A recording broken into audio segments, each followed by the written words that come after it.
Good evening, everybody, and welcome along.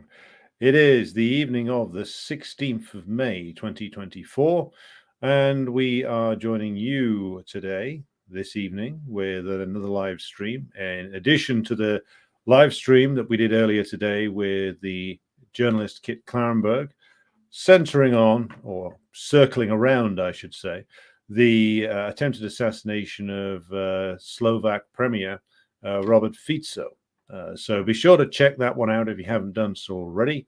We can now upload to Patreon again, so we will be placing the audio on there ASAP. So this evening, as the title suggests, we will be dealing with principally the visit of Vladimir Putin going off to Beijing and Harbin, following talks with his counterpart Xi Jinping. And then we're going to be just dropping in on a couple of other things as well that have come to my attention over the past 24 hours or so, or 48 since our hours since our last news-based program. If you haven't listened to the program or watched the program on Stalin's collected works we're going through of the 1920s, then that was out yesterday, so be sure to catch up on that one. A lot of very interesting lessons to be learned there. So before we get started, we will do the traditional greetings. So hello to Abtin, who joins us from Gothenburg and says, not only capitalists out for blood, mosquitoes and bugs everywhere. Indeed. Don't get that in southern Manchester. Steve says, greetings, comrades from Ringgold, Georgia. Good to have you with us. And Tim Gray is with us and says, enjoyed the Kit interview, really informative. Here, our discussions always are when I speak with him. Davey joins us. Good evening to you. Boyo joins us from London. Luca says, hello, Alex, all. In desperate need of some sanity here after the Labour Live this morning. Did I miss something? I was busy preparing for the interview with Kit. So, Luca, have you seen some horror that I should be aware of? Because I haven't caught up with this yet. Roddy, good evening to you. Joad, good evening to you, comrade, out there in Dorset. Michael says, great show with Kit. Glad you enjoyed it.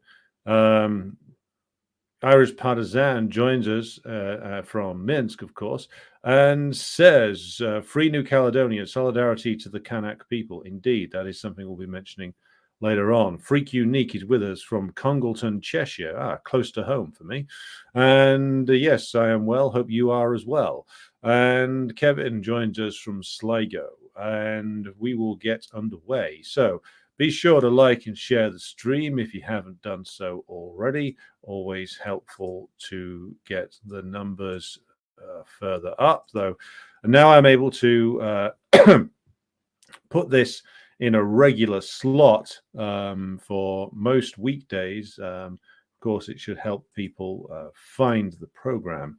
So what we are looking at tonight is the visit of Putin to Beijing and Harbin, and the implications of this. Of course, it's been treated with predictable either derision and disdain or outright lies in the bourgeois press in the imperialist countries. But why on earth would it ever be any different? Why would they reflect reality? So the importance of this, of course, coming directly after Putin's inauguration to his new term. And this, of course, speaks to the importance that the Russians and the Chinese both place on this very important strategic partnership. And if you look at the official announcements made by the Chinese and the Russian side, both through the government websites and the Global Times newspaper, they talk about further building this strategic partnership between the two. So the comment from the Chinese side, from one of their Chinese Foreign Affairs university academics, says, The China-Russia Strategic Partnership has set an example for successful relations between major powers that can withstand the turbulence of the world. And it's also key to maintaining the strategic balance of international relations. Now, what you see from the Chinese and the Russian officials is that they are very much of one mind on this. They keep saying in all their statements that the alliance that they're not calling an alliance is all about just mutual benefit. Excuse me. But they, of course, they are allying closer together and have been forced closer together, I think, probably quicker than they would have done otherwise. Though Putin did correctly note in the lead up to this that, of course, the China-Russia partnership actually has its roots all the way back in 2003 to 4, which is when Putin and others started working on it. So it's actually what you see is the fruition of 20 years of work. Which is probably another one of the reasons why the bourgeois press in this country and in the United States started freaking out about Putin fairly early on, as we've mentioned before, because he clearly understood, and the more far-sighted members of the Russian government clearly understood the need for this partnership and the need to get over the legacy of the Sino-Soviet split. Interestingly enough, one of the agreements that was signed today was to co-develop certain areas that had been the subjects of border disputes between the USSR and the People's Republic of China back in the 1960s. So this is an interesting development, and of course points to it's a very very key thing that they've chosen to announce a co-development of areas that had previously been subjected to armed conflict between the two. So very interesting there. And also Putin did a symbolic laying of a wreath at the Monument to the People's Heroes, which is in Tiananmen Square, and is a monument dedicated to all those who gave their lives in the service of the Chinese Revolution. Again, very symbolic thing for him to do. Both Putin and Xi were, of course, emphasizing not only the importance of the partnership, but echoing the things that they've said all along, that they're opposed to bloc hostilities, as they call it, opposed to Cold War thinking, seek mutually beneficial partnerships, and as I said before, aren't targeting this alliance at anyone in particular. However, it's clear just from reading the things that they say that the target of this is, well, what I should say, to put it correctly, is that they are responding, both of them, to being the targets of US imperialism. And one of the things I find remarkable is this insistence from the leaders of the American-led bloc that somehow that the Chinese should cut off their collaboration with the Russians. Now, I don't think that there was ever any chance of that happening, and I don't think the more serious people in the West, in the US in particular, actually expected anything to happen on that. I think at this stage they're just using it as an excuse to ramp up the sanctions war on China, as Biden is doing with, or whoever the hell is pushing Biden's buttons with regard to putting the 100% tariffs on Chinese-made electronic vehicles. And this, of course, escalates a trade war which was not, as you might think, begun purely by Trump. This was a process that was in place as far back as 2010-11 with Obama's decision to carry out a pivot to Asia. Meaning that by that stage, the US ruling class had already become sufficiently concerned about Chinese economic development to carry out this pivot to Asia. This, of course, after the Chinese helped to bail out the United States in 2008 by continuing to buy large amounts of dollar bonds. So gratitude is not in the imperialists' dictionary, and I don't think anybody would ever have expected otherwise. So interesting things to come out of this. I mean, there's going to be more announcements about the exact nature of the agreements that have been signed. But one thing that is notable is that the partnership between the Russians and the Chinese is a significant section of the announcements that Putin made and that were made by the Russian side was that the assistance that the Chinese can render in terms of development for the Far East of Russia, and also the need to train more technical specialists in modernizing Russian industry and investing in high-end production, high-tech production, which of course the Chinese arguably are now leading the way on. Innovation further spurred by US sanctions and US attempts to strangle Chinese scientific and technical innovation, which have so far, it seems, completely failed to achieve it. And in fact, it enabled the Chinese leadership to unroll a nationwide program to rally the population behind the idea of becoming technologically self-sufficient, having managed to develop their high-tech sector sufficiently over the last really 40 years in total. The Chinese can now, of course, outproduce the United States and produce goods that are not just mass-produced, but high-quality goods. To go back to what we've talked about many times before, and the reason why Janet Yellen and Tony Blinken went over there. Tony Blinken didn't play a gig over there. The Chinese were, of course, spared that particular indignity. That was saved for the Ukrainians.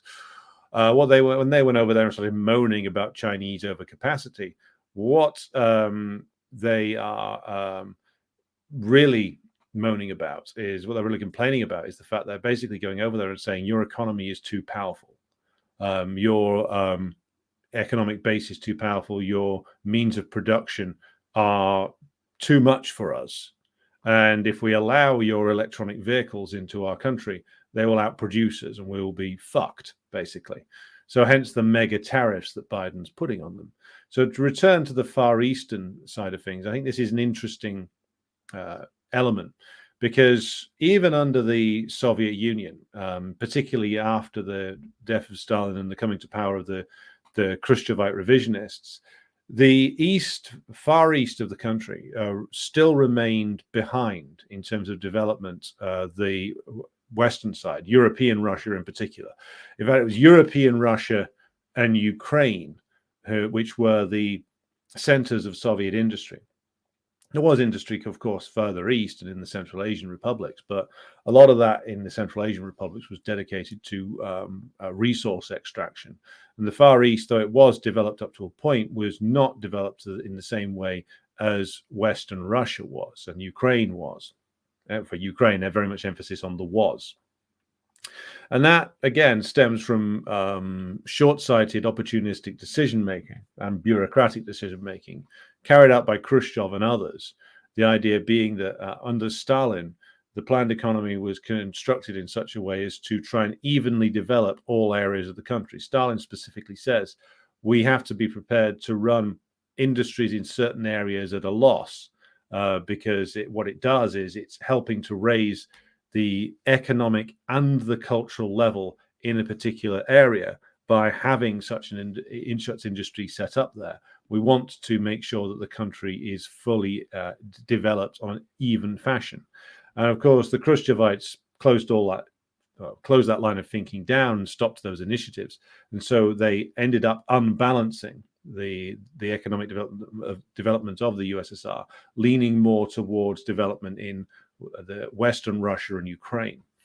So clearly, modern Russia needs to address this point. And this reminded me of this discussion that is being had in China at the moment between Xi and Putin, and with Putin going to the China-Russia business fair up in Harbin, was that Shoigu, who's there with them on the trip, is a very extensive Russian delegation. It includes, I believe, the Prime Minister, Mishustin, Belousov, the new defense minister, Shoigu himself, Lavrov, the foreign minister.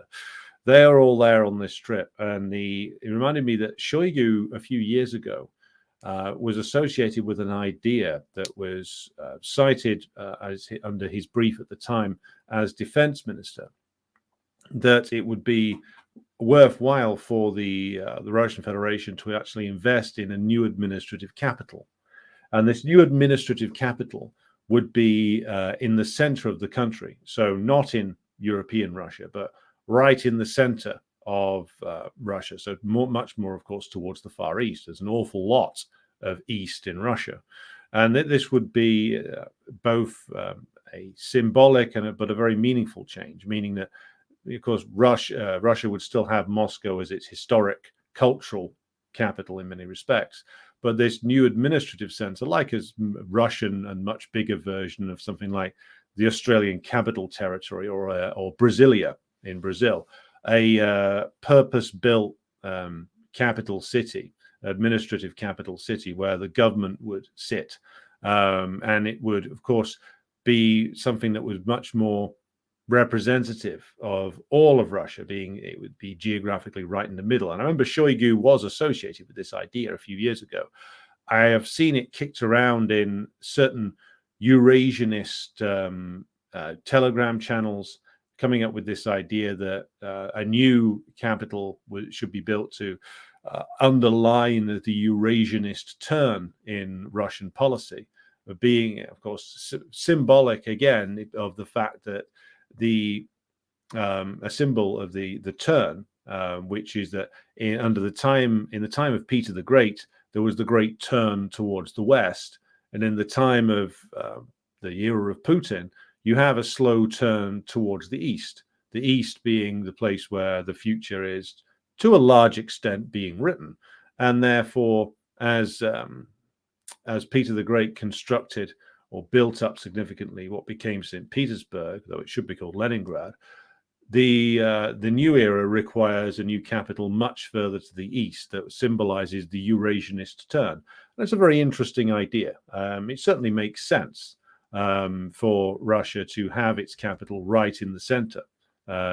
So it would certainly be an enormous undertaking, but I'm sure it will be one that the Russians could pull off. Interesting development there. Well, I wonder if this is a project that Putin is going to actually initiate in his final term. We will see. So there's a lot of business being done there. A lot of talk of the imports and exports, with, of course, Russian wheat, oil, and gas exports to China, all, of course, going up. Chinese high technology exports to Russia going up. The West whinging about it, but I think they must be aware by now that the Chinese aren't going to stop this cooperation. So this, of course, is going to be incredibly important in the next period when we look at the fact that whoever wins the US election in November of this year is going to continue the trade war and then some. If you look at the Chinese media, you can also see in papers like Global Times, you can see that they're constantly concerned with the provocations that the US is trying to pull off via the Philippines, via Japan, via Taiwan. Though it seems that Marcos Jr. is determined to be the Zelensky of the Philippines. And that probably means also having to ultimately flee to Florida. So all very interesting stuff. I will report more on this when I've had a chance to read more about the comprehensive agreement, though it certainly seems that this is going to be an ongoing and developing story that we'll have to keep track of in terms of what gets signed, what gets developed, etc.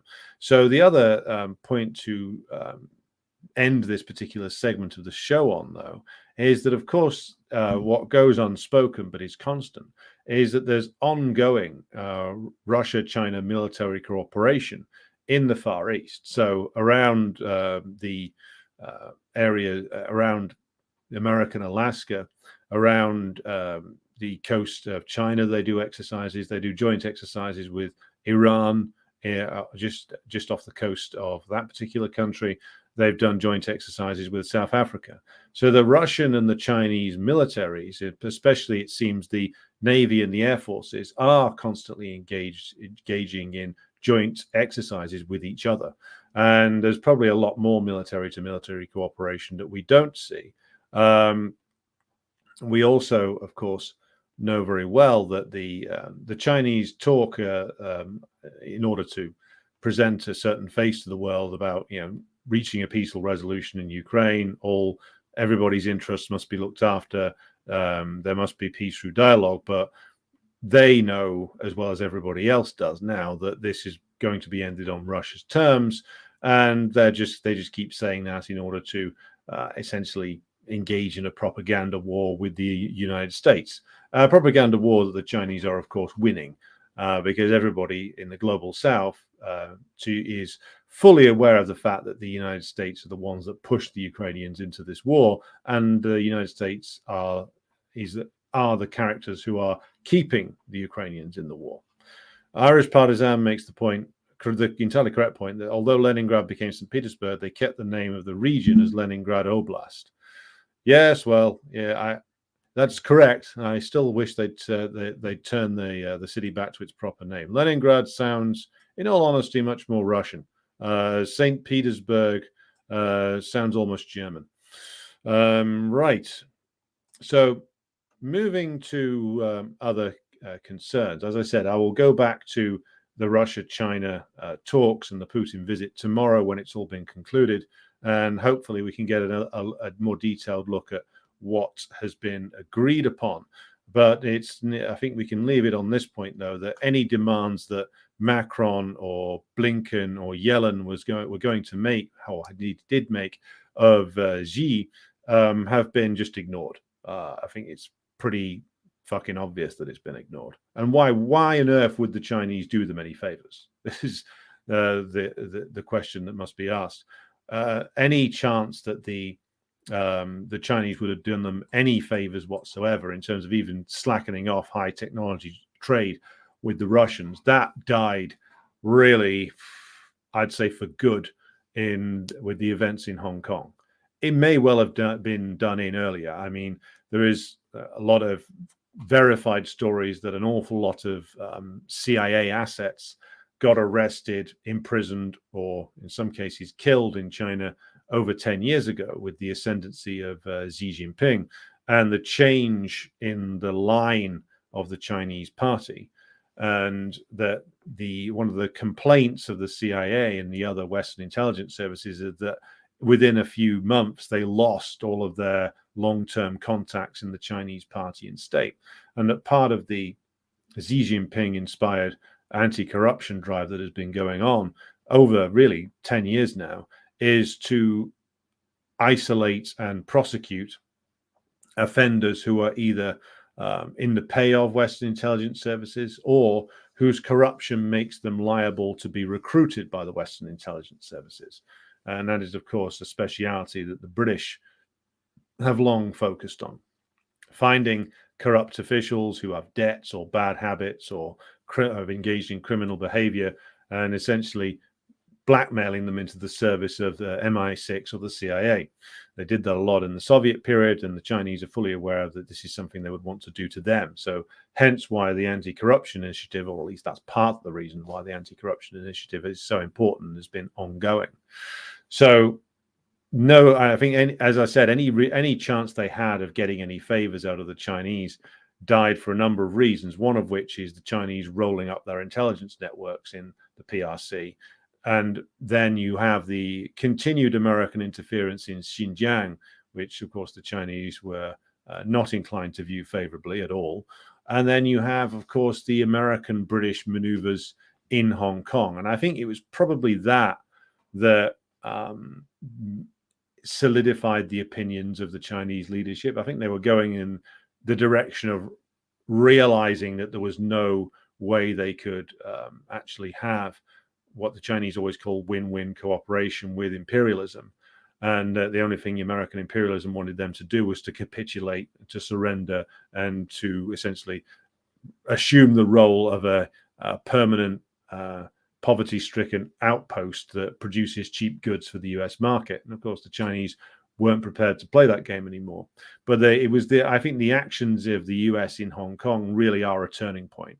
The attempts at a color revolution operation over there was so blatant.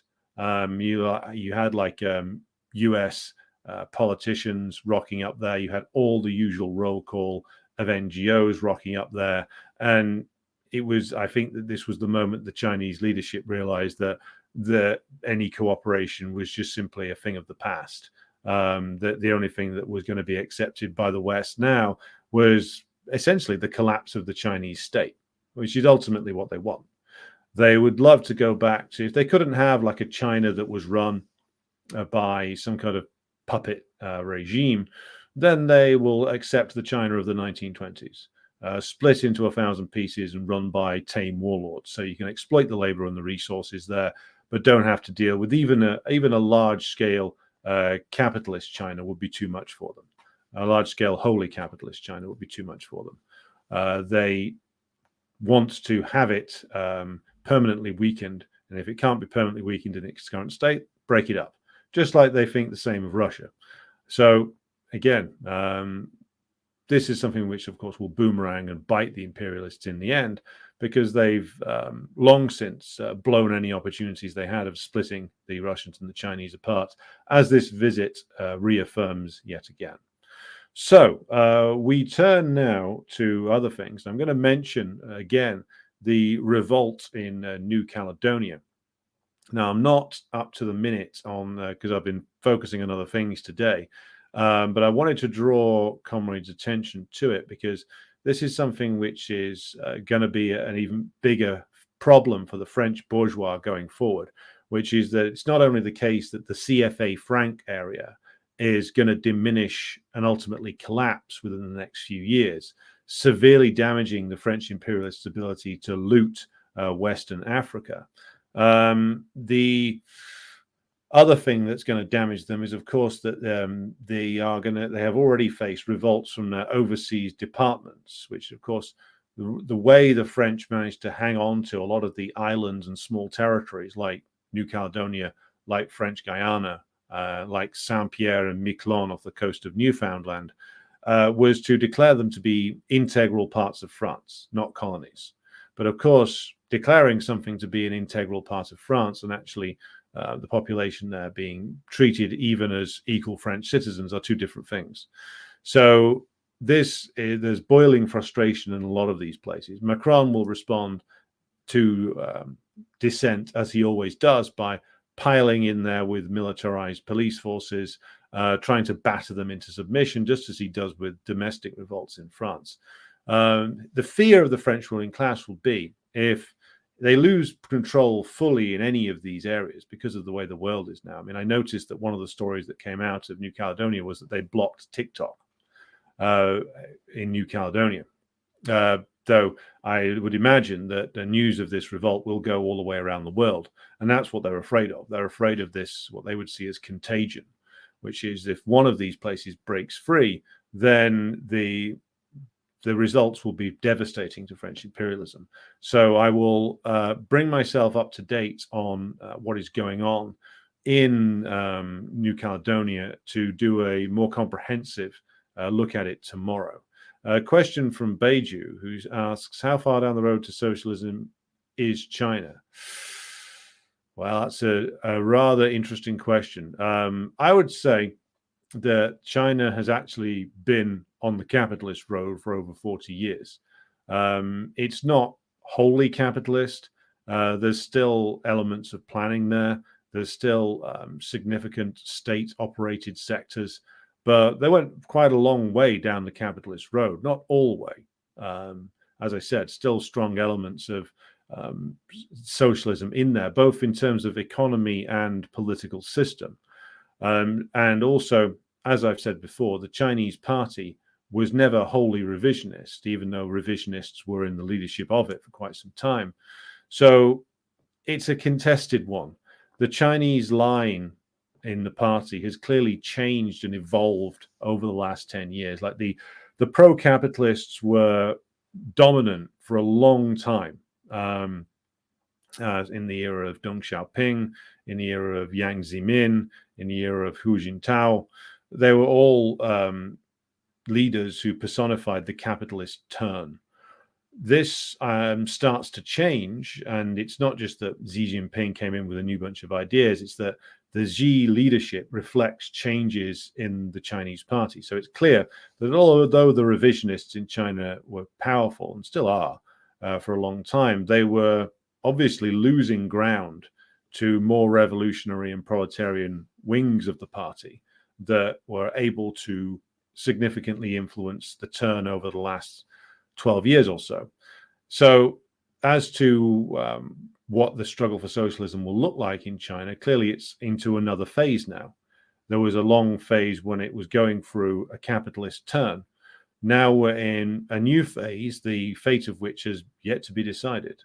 So I would urge you, if you haven't done so already, comrade, to read the Harpal Bra book on socialism with Chinese characteristics. I think that's the best most comprehensive modern analysis of China today. Some very interesting details in there that you can learn a great deal from. Happy to go into it in more detail if the demand is there. So I will be doing the show on the Cultural Revolution at some point soon. It's just that as soon as I decide to do something at the moment, something else comes up. The resource China had in abundance was labor. Certainly true. That was the reason why the capitalist classes and the imperialists of the West were attracted towards China, because they could outsource so much production there and have it done cheap, like Walmart can. What they never anticipated in their arrogance was that China would essentially outproduce them, outstrip them. And this is what they're complaining about now. They never thought for a moment that the Chinese would learn from the production methods that were brought in there and do them better, which is what they're doing now. Thomas says, no wonder the US and France support Israel. All of them are colonizing indigenous people. In the US, they set fire to Maui, Hawaii, and the capitalists are already buying up the land. Well, this is how they always act. Whenever there is any kind of catastrophe, the capitalists are the ones who, of course, with the money, with the resources, the connections to capitalize on it. This is how they've always acted. That's why I always said about Naomi Klein's disaster capitalism book. No, it's not disaster capitalism. It's just capitalism, Naomi. You can't save it. With that in mind, I'm going to be doing some new book reviews coming up. I'll be putting the announcement up of what I'll be reviewing on Patreon soon. So keep an eye out for that. Hello to YepX, who's joined us, and hello to Sean Moon. Glad you are enjoying the program. So the other things I wanted to mention, the attempted assassination of Fico is an interesting one. A video emerged today. Now, I hadn't been paying much attention to Slovakia over the last few weeks, and perhaps that was a mistake on my part, because it's clear that tensions there had been escalating, and I hadn't caught up with it. I knew that the EU and the US had been, of course, enraged by the election of Fico, which happened in, I believe, in autumn of last year. But the Pellegrini, the Slovak president, is, I think, also aligned with Fico. So the pro-NATO, pro-EU forces had lost. And apparently they've been really whipping up their supporters into a frenzy. Fico released a video last week where he talked about the media whipping up what seems to be like the petty bourgeoisie in Slovakia into a frenzy against like the working class and the peasantry, and encouraging that the bourgeois press were encouraging the supporters of the opposition party to engage in more and more extreme acts towards parties in the governing coalition. Now, I haven't caught up with any of this, but given that the guy who's been arrested is some 73-year-old writer who's a supporter of the opposition party, who's been attending rallies screaming Slava Ukraini at Fico and other governing party cabinet ministers, and the media has apparently been whipping people up into a state of hysteria against Fico.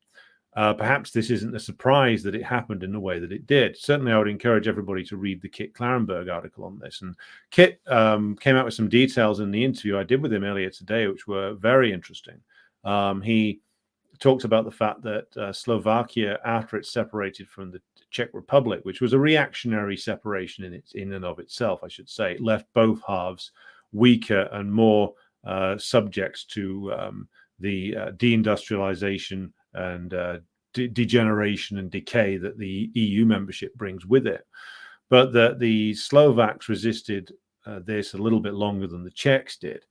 But of course, the US and the British and the European Union countries, principally the Germans and the French and I think the Italians too, were all funding opposition movements there in the 90s that managed to carry out political changes there.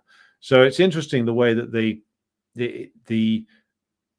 EU and the US act in exactly the way they said that the Soviets acted with these Eastern European countries when it was the period of the people's democracies. The game was always played then, which is that the bourgeois would say that, oh, well, look at Hungary, look at Czechoslovakia, look at Bulgaria, look at the Poles. They've been given socialism at the barrel, at the point of a gun. It's socialism at the point of a bayonet, which is, by the way, a line that Trotskyites also used. All lies, of course. These people's democracies were products of revolutionary processes in these countries. But the behavior of the imperialists towards places like Slovakia, places like Slovenia, Bulgaria, Romania, etc., Macedonia, Serbia itself even, all resembles much more what they said the Soviet Union's behavior was, which is if they can't get their own way, if they can't basically impose a government that will essentially agree to bankrupt and destroy their own countries by enabling the unrestricted movement of the imperialist capital into and out of it, so it can be deindustrialized, asset stripped and destroyed, and the population reduced to either being waves of migrant labor into the West, or to act as cheap labor for German, French, Italian, or sometimes British and American companies in their desiccated homelands. And this is, of course, how late stage decay monopoly capital, i.e. imperialism, acts. And that's another thing we're going to be doing in the near future, which is to look at the way in which imperialism manifests itself now. We use the word a lot on this channel, of course, but I've started a reread with comrades recently of Lenin's work on imperialism. And I think that we need to bring a more comprehensive understanding to what monopoly capitalism actually means. We use the word imperialism a lot, but I think exploring the monopolistic side of it, because the monopolies now are bigger than ever, and their integration with the banks is more comprehensive than ever. So perhaps we will do some programs in the near future exploring that side of things, because what's being done to the former people's democracies is nothing short of a return of colonialism. It's neocolonialism in the east of Europe. There's no other way to describe it, to the point where even mild social democrats like Fico, or reactionaries like Orban, who are just about radical enough to insist that they want to preserve elements of, or strong, to a greater or lesser degree, elements of independence and sovereignty, even in the bourgeois sense. Well, that's what drives the bourgeois mad. It's not Orban's opinions on gay marriage. It's not Fico's opinions on immigration. Those aren't what's driving them mad. It's the fact that they insist, even in the smallest ways, that Hungary and Slovakia are countries that are free to pursue their own alliances and will sign deals with the Chinese and continue to keep relations open with the Russians. And Medvedev we made an interesting comment on his Telegram channel, as he often does. Some of his stuff I just ignore these days. He seems like he's just sort of being a bit of a Zhirinovsky tribute act. But this is something that he said today, which is, I think, worthy of further consideration, which is that he made the point that the guy who's been arrested for and he's accused of the attempted assassination of Fico. This guy is he's in his early 70s. He's 73 years old. He's from the intelligentsia. He's apparently a guy who spends his he's a retired man, so he spends his spare time like screaming about Ukraine and basically just going around as a professional protester, screaming about the EU. This is, of course, a common type. You get a lot of these people in Britain as well. But I mean, Medvedev's point, which is interesting, is that this is the state of the intelligentsia in these countries, and he's right. He's right. The intelligentsia that was promoted after the counter-revolution of 1989 to 91 was this, let's be blunt, collection of scum who essentially were fed by foreign intelligence services, NGOs, the EU, and other institutions of imperialism to essentially act as the intellectual vanguard, calling the colonization of their countries freedom. Because there's no other way to describe what has been done in all of the former people's democracies other than an attack of the imposition of a neocolonial system, which is that the counter-revolution comes in, the liberals, backed up by, in some cases, the street muscle of the fascists, come to power. They then open up the markets, which enables the US, the Germans, the French, the British, the Italians to asset strip the country and destroy it. And at each turn, they keep screaming and screaming about the fact that the country's gone to hell is all the legacy of the communists, or these days, it's a Russian plot. Fico is a Russian puppet, etc., etc.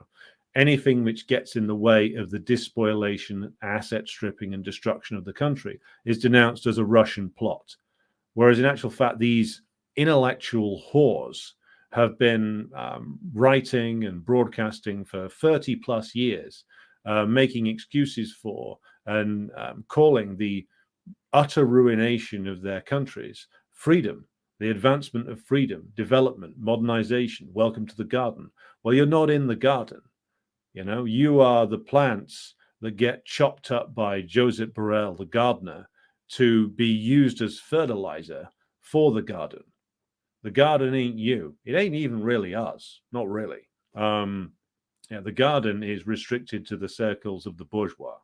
And in terms of Central and Eastern Europe, it certainly doesn't include them. They are not in the garden, though there's some junior gardeners that are put in charge of these countries by US imperialism. And their job is to essentially turn these countries into the equivalent of mulch. But we'll leave the gardening metaphors there. I think you understand the point that I'm making. So, catching up with some comments.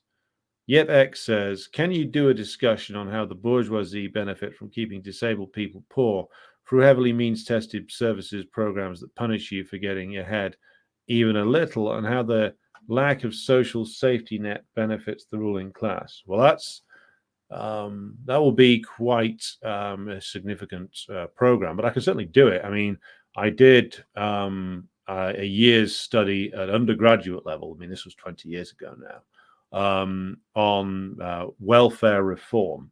So I can certainly do that, YepX. Probably going to be next week or the week after when I get around to it, though. Let me put it on the schedule. Thomas says, but the MAGA communists said Trump will get rid of the globalists. George Soros. Yes.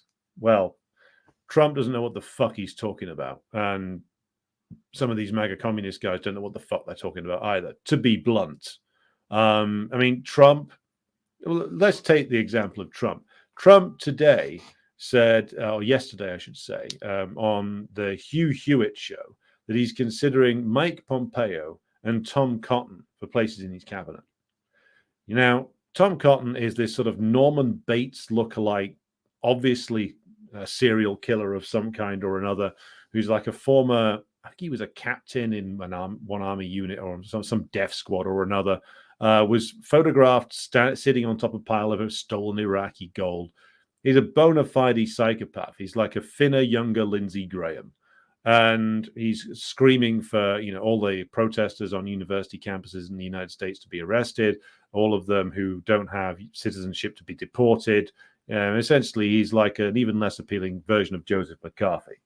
So he's considering him for the cabinet. He's also considering now Finn Mike Pompeo, who is putting himself about as the new Christian savior. And if he puts those two in, well, what do you think? What kind of government do you think he's putting together? What kind of foreign policy do you think he's actually going to carry out? Fat Mike and Norman Bates in the cabinet, who live to essentially just, carry on the legacy of Obama and Biden. They are dedicated and fanatical servants of the most reactionary sections of the US ruling class. Not only are they, of course, in favor of the genocide in Gaza, they're all up for that, especially Cotton. Pompeo is too, but he's a little bit more quiet about it. Cotton's all over the place screaming that he wants more death, wants more destruction, wants anybody who opposes it to be arrested. But you have the two of them. Pompeo was key in the decision to assassinate Qasem Soleimani. So this is who Trump is considering for his cabinet. So has he learned anything?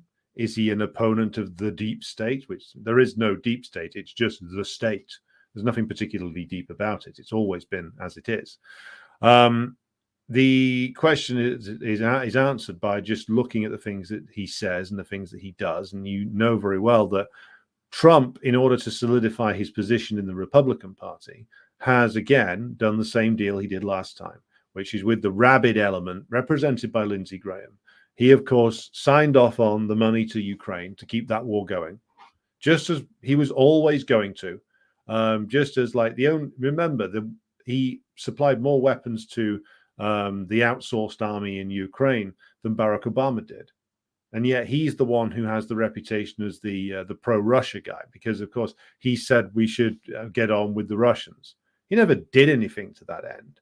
He never did anything significant to actually pursue building a better relationship with the Russians. He gave in to the congressional Republicans and the psychopaths in his own government, in his own cabinet, over and over and over again. He gave them everything they wanted. He paused one arms shipment to Zelensky when he was opportunistically trying to get some dirt on Biden. And that's what, of course, triggered the Democrats into impeaching him. AOC and the DSA vote to fund fascism in Ukraine, etc.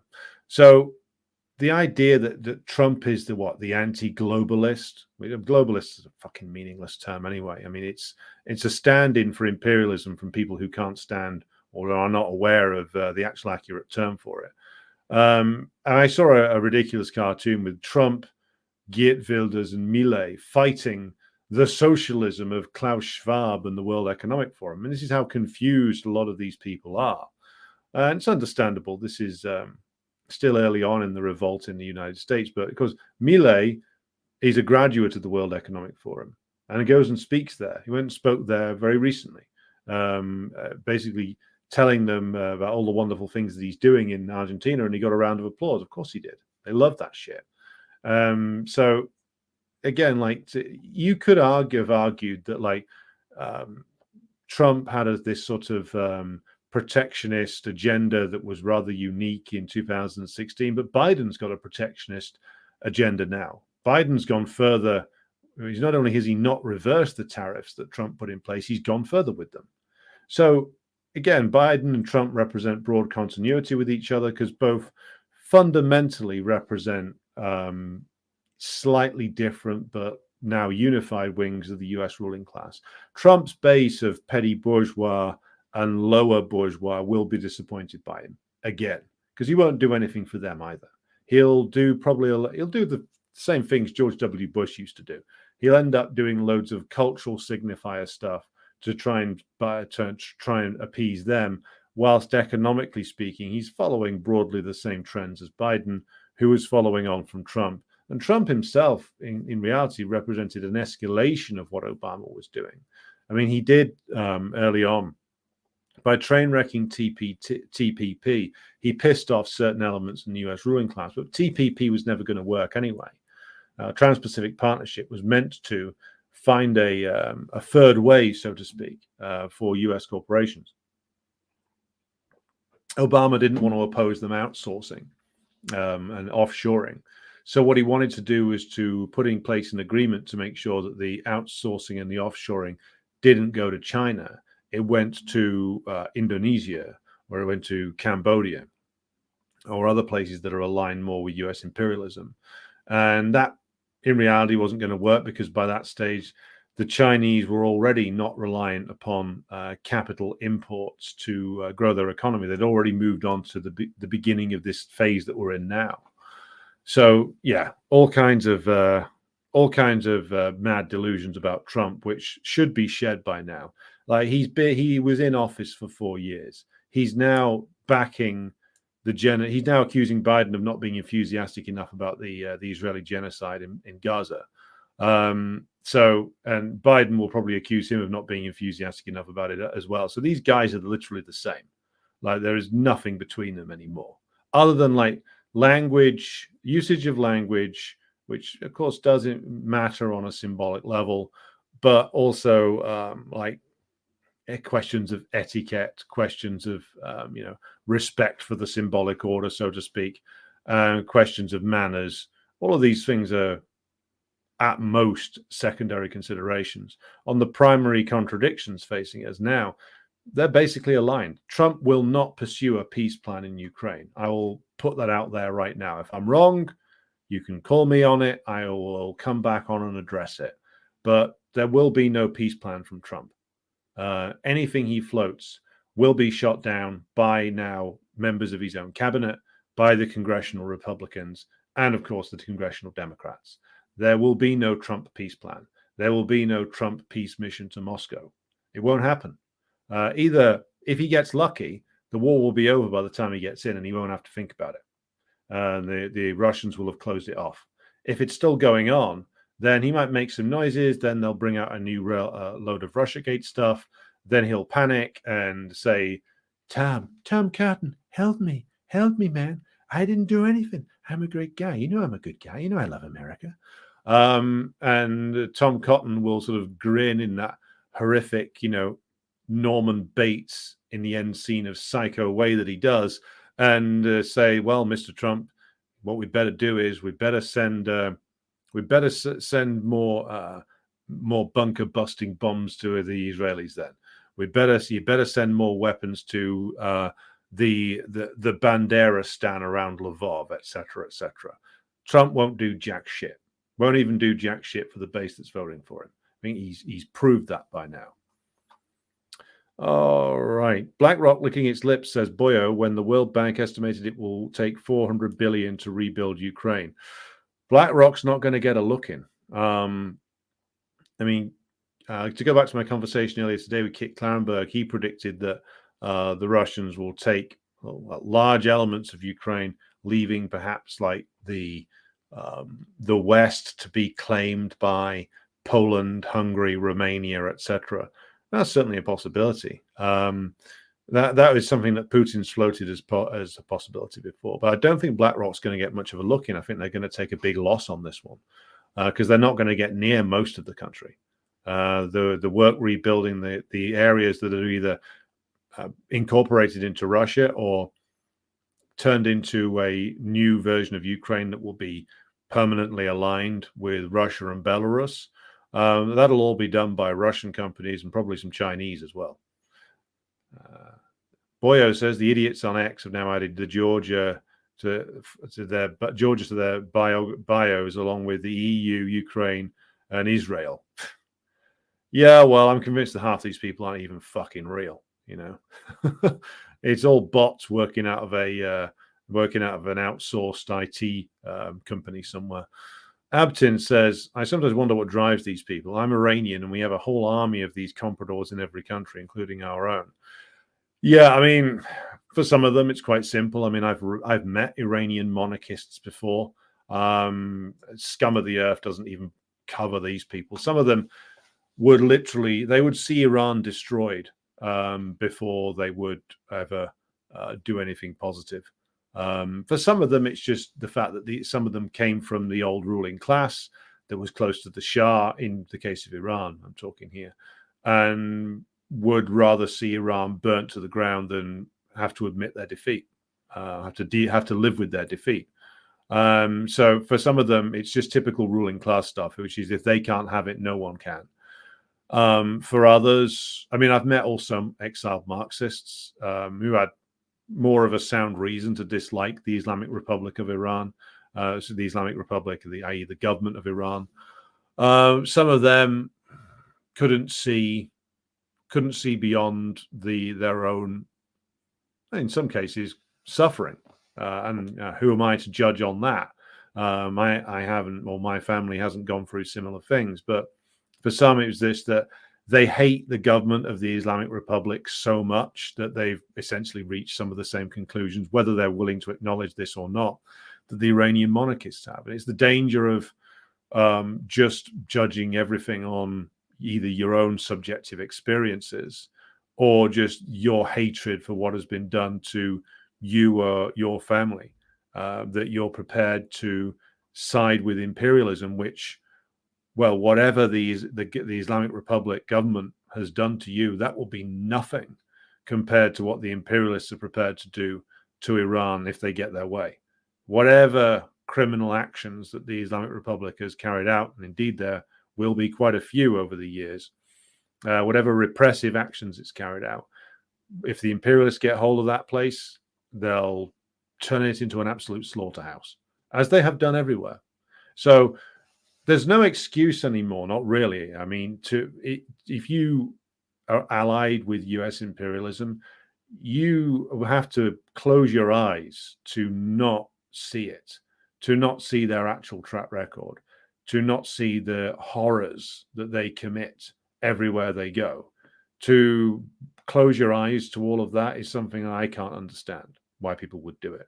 Same in Armenia. Like, you see Armenians who back, the Pashinyan, the clown, being willing to do what? Push the country into complete destruction. So what? So you can have a meeting with Emmanuel Macron, so they can lie to you about joining the EU, because Armenia is not joining the EU.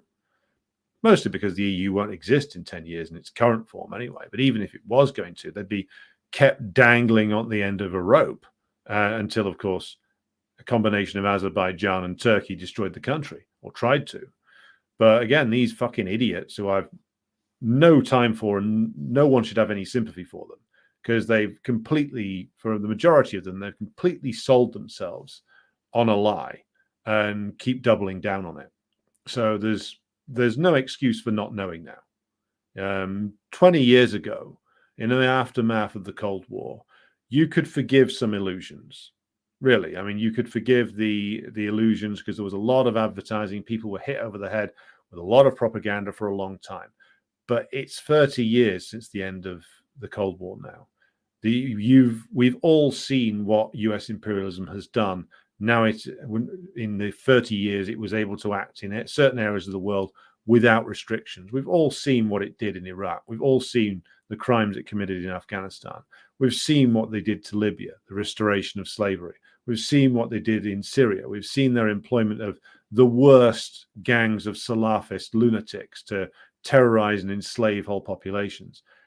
You have to be willfully blind not to see that.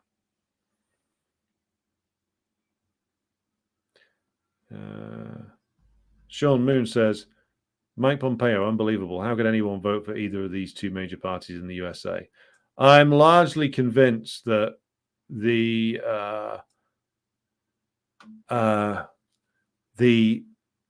people who support both parties, certainly the working class people, some of them will do it because perhaps they see some benefit from the programs that these parties stand on, but I doubt that's very many.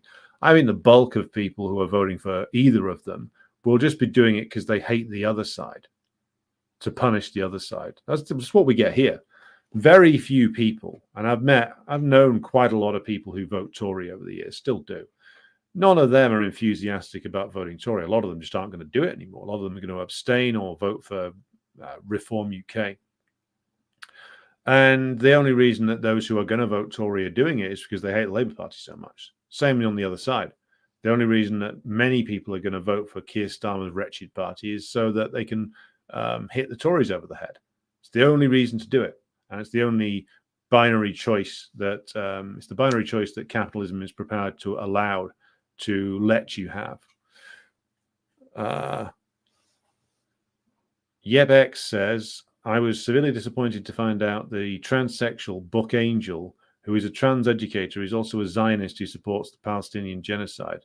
Well, he can fuck off then, basically. Yeah. I'm not familiar with who this is, but I saw that Jew Dissidents had done something on him. But yeah, if he's some rabid Zionist, then get te fuck, as the Scottish say. Abtin says globalist is the term imperialist, like McGregor used to describe their liberal counterparts. Yeah, that's a good point.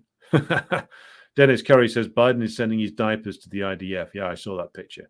That was hilarious. I mean, there's been a lot of very hardcore activity by the resistance over the last few days. It's quite impressive that they've managed to escalate their activity against the Zionist occupiers after 8 months now? Is it almost eight months of war? That they can still mount in very impressive operations and in areas that the Israelis claim they had pacified, and that Hezbollah has actually added to their capabilities as time has gone on. So this is a war the Zionists are losing. It's just that they're not prepared to admit it yet. Neither are the US imperialists, because to do so would be to invite disaster. Best of evenings, comrades, says Jeremy. I never thought that the Zionists and the trans people were at odds. Quite the opposite. Well, as it turns out, you can be for trans rights and Zionism. It's perfectly compatible. Hello to Marius, who's joined us. Sean Moon says, globalist is often a substitute for flagrantly anti-Semitic terminology. It is almost always deliberately designed to deflect from an accurate Marxist analysis. And that's entirely correct. I don't think any Marxist should use this. Marius says, and Trump flip-flopped on Ukraine. The one thing he was better than the Democrats on. Yeah. When he did a 180 on that, I think a large segment of the national security state that had opposed him dropped their opposition. Yeah, that's why he's done it. Marius is right, which is that he's calculated that by essentially dropping all opposition to their big project in Ukraine, this will get him an easier ride. It'll maybe get him an easier ride in his court cases. So the one area that he might have posed some political challenge on, he's dropped. On everything else, he's the same as Biden. Him and Biden have the same policy on China. They have the same policy in West Asia, support genocide. So all that's left really is the fact that Trump is funnier than Biden. Biden's unintentionally funny from time to time, but Trump's a better comedian. That's all that's left now. That's what you're being asked to choose between. Oh, you can vote. Oh, you can vote for Cornel West in the 2 states he's got on the ballot in. Well done. Beju says communists in the USA should be educating the masses about Trump in a similar way. Communists in the UK are warning people about Starmer. Yeah. I mean, communists in Britain now, we have the arduous task of building our force up and carrying out the process of political education. And same seems to me to be the picture in the United States. But yes, Beiju is right. Will Russia aim to liberate Odessa? In essence, in brief, to answer your question there, yes, I think so. I don't think there's any way they're leaving it to the Banderites or NATO to claim. They are going there at some point.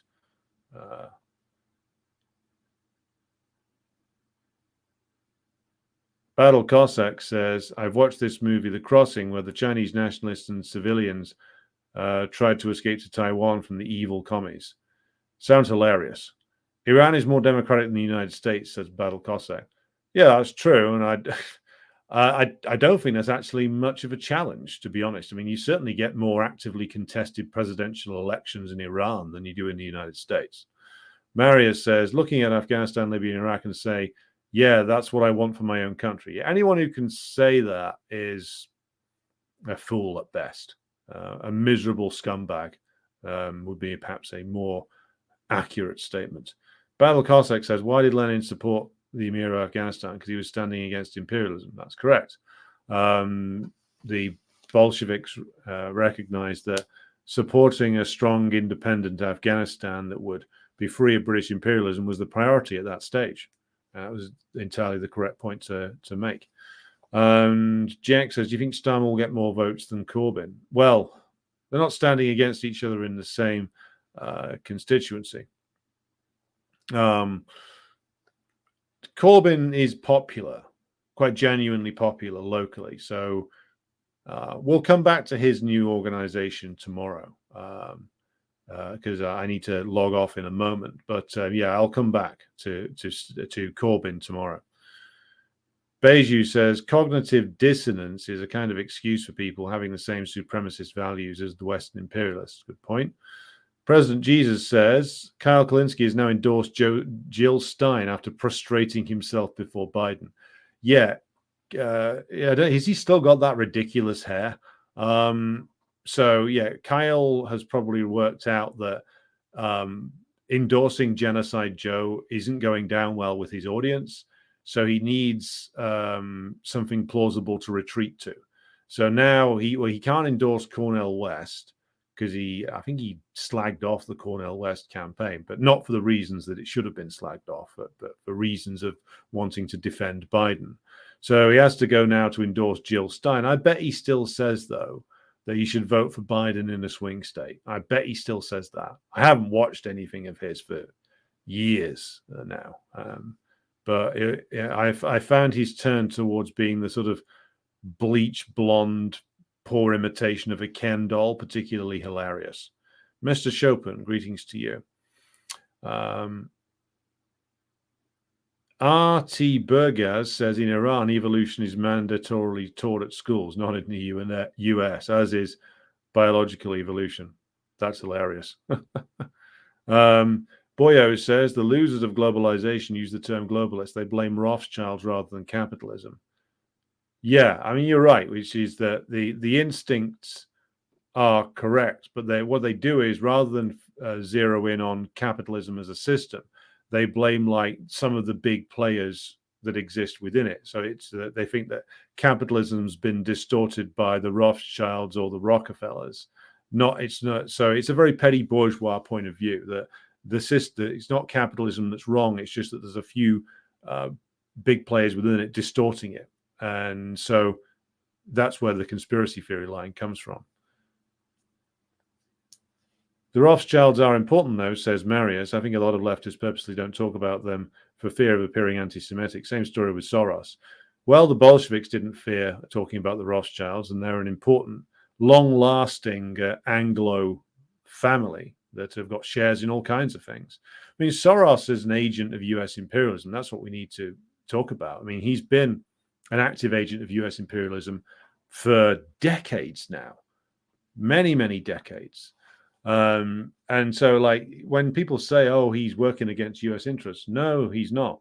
He's been working for the interests of US imperialism. Yes, he's working against the interests of the US working class, as are all the big families in the capitalist class. I mean, when you look back at like things that the CPSUB and the Comintern put out in the 20s and 30s, they talked all the time about like, what was it? The few hundred families that actually run America. And it's true. Like if you went back and traced the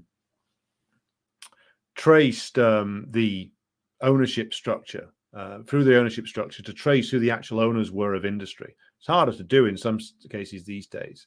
But if you went and look who actually owned all the major stock in the big US monopolies, so if you traced it through like the Vanguard Group and BlackRock and all the way back to who owned the actual shares, you'd probably find like what, 3, possibly 400 families, maybe less than that these days, maybe 200 families that owned everything. So the ruling class is actually very small numerically, and a few families do dominate it. And certainly Rothschilds, Rockefellers, etc., are important, but you have to put that in the context of them being important in terms of being part of the ruling class, part of the system. It's not what the petty bourgeois critics of capitalism say, which is that it's just been distorted by this group or that group or this family or that family or this organization or another. Is what the petty bourgeois get wrong is that they put, so we say, the cart before the horse. So the horse in this case being capitalism itself, and the system, which is it is a systemic analysis that is needed, which Marxism-Leninism provides to us. The anti-communist petty bourgeois of the left or the right will focus in on their own chosen obsessions, which reflect their class origins. So they'll go on and on about the Rockefellers or Rothschilds, if they're rightists, because they want to believe that there's a way to have capitalism that works for them, that can, where they, the rugged petty bourgeois individualists, can thrive in the American system again. Of course, that's completely closed off because of monopolization. So it's a reactionary view, a reactionary response to monopolization. But they're right to be angry about monopolization, because it does essentially kill the chance of a decent life for millions upon millions of American workers, and it pushes many millions of American petty bourgeois down into the proletariat. But again, as Stalin observed, because there's a lag in consciousness between the change in somebody's material conditions and the evolution of their proletarian consciousness out of their prior petty bourgeois consciousness, you get all these strange contradictory beliefs popping up. Right, okay, so what I'm going to do is I'm going to draw this one to a close for this evening, because I have to get off and do a few other things. But I'll be returning tomorrow at the same time. So thank you to everybody who's joined me for this evening. I'll be back again tomorrow. Be sure to like and share this stream if you haven't done so already, and watch the interview with Kit Clarenberg from earlier today. As I say, I'll be back again at the same time tomorrow. That's 10:30 British time. Thanks everybody for tuning in, and I will see you then.